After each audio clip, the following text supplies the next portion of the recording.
আসলাম নতুন আরেকটি ভিডিও নিয়ে। হ্যালো এভরিওয়ান, আসসালামু আলাইকুম। কেমন আছেন সবাই? আলহামদুলিল্লাহ, আল্লাহর রহমতে আমি তো ভালো আছি। এখানে আমি হাফ কেজিরও কম পটল নিয়েছি। পটলগুলো দেখতে খুবই সুন্দর ছিল। তো পটলের উপরে পাতলা যে একটা আবরণ থাকে সেটা একটি ছুরির সাহায্যে ফেলে দিব। পুরাপুরি ছিলব না, এটা আবরণ শুধু ফেলে দিলেই হয়ে যাবে। সবগুলো পটলেই ছিলে নিয়েছি। এখন আমি দুই সাইডের যে ওইটা বুটাটা ফেলে দিব।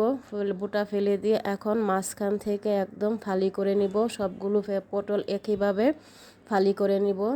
পটলগুলা বেশি একটা ছিল না। এখানে প্রথমে এক এক করে সব মশলা দিয়ে দিব। স্বাদ মতো লবণ দিয়ে দিয়েছি, হাফ চা চামচ হলুদের গুঁড়া, হাফ চা চামচ শুকনো মরিচের গুঁড়া, হাফ চা চামচ বাজার জিরা গুঁড়া, হাফ চা চামচ ধনিয়া গুঁড়া। এখানে আমি ভালো করে হাত দিয়ে মেখে নিব। খুব সুন্দর করে হাত দিয়ে ডলে ডলে মেখে নিতে হবে। প্রত্যেকটি পটলের গায়ে যেন সব মশলা লেগে যায়। একদম হয়ে গেছে, মেশানো হয়ে গেছে। এখন আমি এখানে দুই টেবিল চামচ ময়দা দিয়ে দিব। এখানে আমি একটি ডিম দিয়ে দিব। ডিমের কারণেই পটল ভাজাটা বেশি মজা হয়।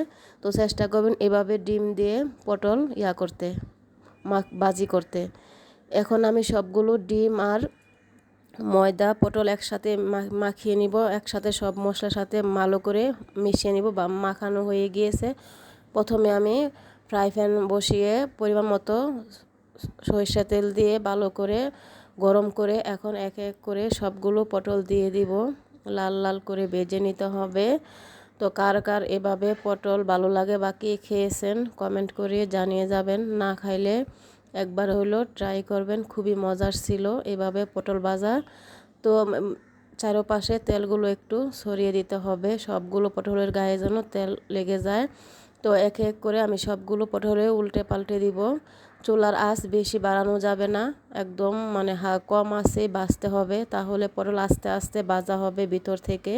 বেশি আঁচে ভেজে নিলে তাহলে একদম উপরে থেকে পুড়ে যাবে বা বেশি ভাজা হয়ে যাবে, ভিতরে ভাজা হবে না। তো সেক্ষেত্রে চুলা একদম কমিয়ে ভেজে নিতে হবে, উল্টে পাল্টে মচমচে করে।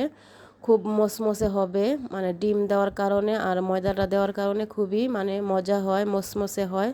তো এইভাবে পটল খুবই ভালো লাগছিল, খুবই মজা হয়েছিল। একবার হইলেও খেয়ে দেখবেন। তো আমার এই পটল ভাজাটি কার কার কাছে ভালো লাগছে কমেন্ট করে জানিয়ে যাবেন। একটি লাইক দিয়ে দিবেন, ভালো লাগলে শেয়ার করে দিবেন। বাসায় একবার হলো এভাবে বানিয়ে খেয়ে দেখবেন। এই পটল ভাজাটি খুবই মজার ছিল। তো একদম লাল লাল করে ভাজা হয়ে গিয়েছে, উল্টে পাল্টে ভেজে নিয়েছি। এখন আমি এক এক করে সবগুলো পটল তেল জড়িয়ে উঠিয়ে নিব। দেখুন কতটা সুন্দরভাবে ভাজা হয়ে গিয়েছে, লাল লাল হয়ে গেছে। বাকি পটলগুলো আমি একইভাবে ভেজে নিব। সবগুলো পটল দিয়ে দিচ্ছি, উল্টে পাল্টে একইভাবে ভেজে নিতে হবে। তো আমার রেসিপিটি হয়ে গেছে। সবাই ভালো থাকবেন, সুস্থ থাকবেন। আসসালামু আলাইকুম।